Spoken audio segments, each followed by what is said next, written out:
Ladies and non-drunkards, Andy here, the Inner Winner Show. Let's fucking go. This is going to be another short episode. This is one that comes from the moderator on my forums, Radical, who suggested this, so full credit to him. And he wanted me to do a podcast on the pitfalls and the positives of dating while sober. So some of you may know I'm personally sober at the moment. You know, I've had some issues with drinking in the past, and I haven't had a drink for about, God, I don't know, like 4 or 5 months at this point.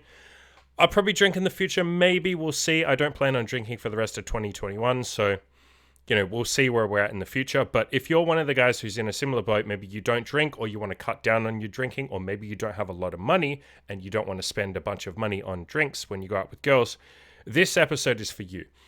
Essentially, all I really need to do here is give you guys permission to not drink. That's kind of what the point of this podcast is. It is okay to meet women and not get drunk and not have any drink and not have any alcohol. That's okay. You can get laid. You can meet a girlfriend. You can do all of that kind of stuff while sober. You can do the same with your friends as well, but we're talking specifically here about dating. So this is something that I've done a lot in the past. In the early days when I was getting laid, I didn't have a whole lot of money. I've talked about this before. As part of my mission to get laid a lot and work on my dating goals and stuff like that, my self-improvement, I took out like a $10,000 bank loan, right? And I moved to the heart of the city where all the girls are. I went all in and I said to myself, I'm going to like work less and I'm going to use this $10,000 loan literally to finance this apartment in the city center. I'm going to go hard with getting laid. And so I didn't have a whole lot of money. I was eating like rice and, you know, ramen noodles, 2-minute noodles, all that kind of crap. I didn't have money to buy drinks. I literally didn't have the money. That would have been financially irresponsible after already making a questionable decision. But I'm really fucking glad I took that money, or that loan, I should say. But I couldn't then go and buy expensive food. And I certainly couldn't buy alcohol when I was with girls. So I got pretty good at, and I say pretty good, it's not really that hard, but I got good at giving myself permission to not drink when I was on a date. And that's what I'm going to give you guys here. It is okay. Again, I'm going to repeat it. It's okay to go on dates and not drink. There are a million other things you can do. You can have a Diet Coke or a Diet Pepsi. You can have water. At the moment, I'm on keto and I'm not drinking. And I don't drink caffeine because I'm very sensitive to it. So pretty much I can't drink anything except water, right? Because even Diet Pepsi and Diet Coke has caffeine in it. I'm fairly sensitive to that. It does kind of keep me up at night and it kind of fucks me up. I crash when I have caffeine. So at the moment, I'm just having water. I've been doing this for the last 5 months or something at this point. And in the past, I've had long periods of time where I didn't drink and I didn't have coffee. And so I would only have water or a green tea or something. And green tea, I got to be careful with it. It's got a little bit of caffeine. I can kind of tolerate that. So, you know, I would go on a bunch of dates at cafes, or I'd go to Starbucks and we'd just grab like a green tea or just a water or something, a mineral water or something. And now for some of you, you're thinking like, oh, but like, won't she think I'm weird for not drinking? No, like, why the fuck would she think that you're weird? People only think that something is weird if you make it weird. If you just say, yo, I'm not drinking, but feel free to grab something yourself if you want to. I'm just probably going to have like a water or a Diet Coke or something like that. A lot of you will be able to have Diet Coke. You're probably not caffeine sensitive like I am. Most girls are like, oh, okay, that's fine. Like, it isn't a big deal. I've been on dates with girls as well who aren't drinking, and they say the same thing. They're like, oh, by the way, I'm not drinking, or I don't drink. And I'm like, yeah, that's fine. Like, why would it matter? It's only a big deal if you make it a big deal. It's only weird if you make it weird. It's not that fucking weird.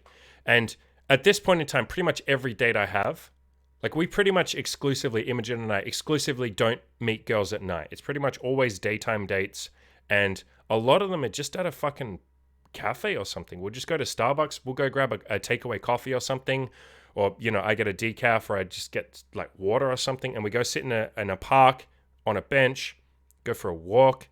You can sit in a pub and just not drink alcohol, sit in a bar and not drink alcohol. The point is, like, most of our dates don't involve alcohol and haven't for a long time. And in the early days, I didn't drink for a really long time. So please don't think, guys, that you have to have alcohol on a date. It isn't even a big deal unless you make it a big deal.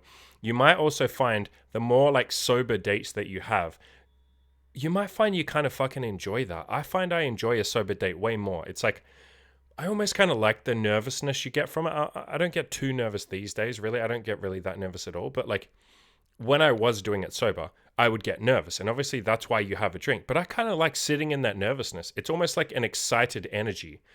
And it makes it more fun, or at least I felt like it makes it more fun when you get to the bedroom because you're still kind of nervous. Whereas when you're drunk, it's kind of like you're in a passive state. The alcohol is kind of just like carrying you towards the bedroom. And I know some people like that, but for me, and there is appeal in that, I can see how that's fun. But for me personally, I kind of liked having to be present. I feel like alcohol takes, at least me, out of the moment. I'm sure for a lot of you, that's what being drunk is. You're not in the moment. You're not present. You're certainly not like fully conscious. You're not fully cognizant, fully competent. So again, I'll take it back to the thing I said right at the very start of this episode. I give you permission to have dates completely sober. I give you permission to have sex completely sober. Now, if you're someone who's always, been drinking and you want to kind of cut it down or bring it back a little bit, maybe you don't have as much money, maybe you want to go sober like I am. If you don't want to, fine, no pressure. Don't think you have to be sober just because I am. But the point is, if you're someone that wants to drink a little less on dates, you may be a little nervous at first. When you go on these dates, you may feel a little weird, like, oh shit, I'm nervous. Normally when I'm nervous, I have a drink and I relax. Shit, what am I going to do? It's like the answer is you're just going to have to sit there in the nervousness. Like you're going to be a little nervous for a little bit. You'll calm down with experience. You'll be less and less nervous. Over time, you get better at this stuff. But the answer really is you just have to sit there in the nervousness. It will go away within 10 minutes. Like talk to a girl for 10 minutes and you'll relax. She'll be nervous as well. She'll relax. Hey, it's easy.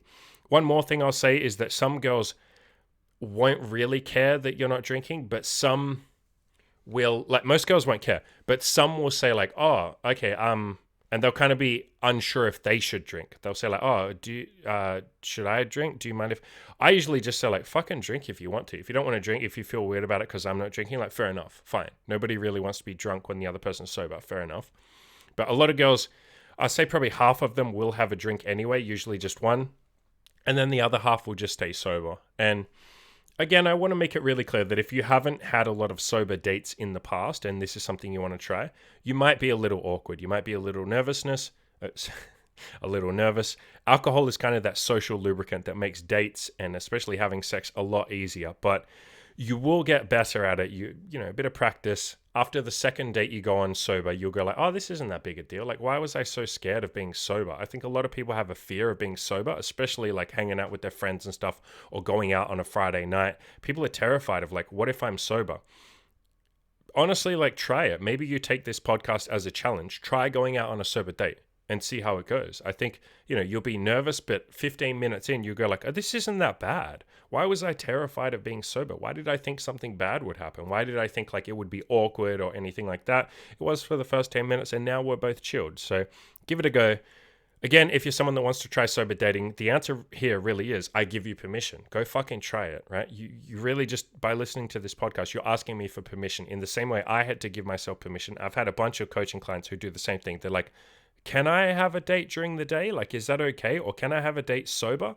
Like, are we allowed to just go to a cafe? Like, can I still have sex if it's during the day? And it's like, yes. Like, probably 70% of the women that I've slept with have been during the daytime or early afternoon, like 3, 4, 5 p.m. I'll have sex with them at 3 or 4 or 5 p.m. We'll go to a cafe. We'll have a coffee or, a green tea or a fucking water or something and just walk around for a little bit or sit in a park. And then after an hour, I'll say, hey, come back to my place.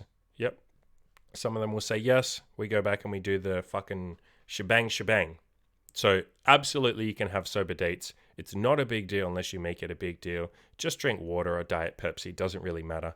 And if you want access to these videos and podcasts weeks before anybody else, come join my Patreon. The higher tiers also get you access to me so you can ask me questions, get advice, all that good stuff. Link in the description below.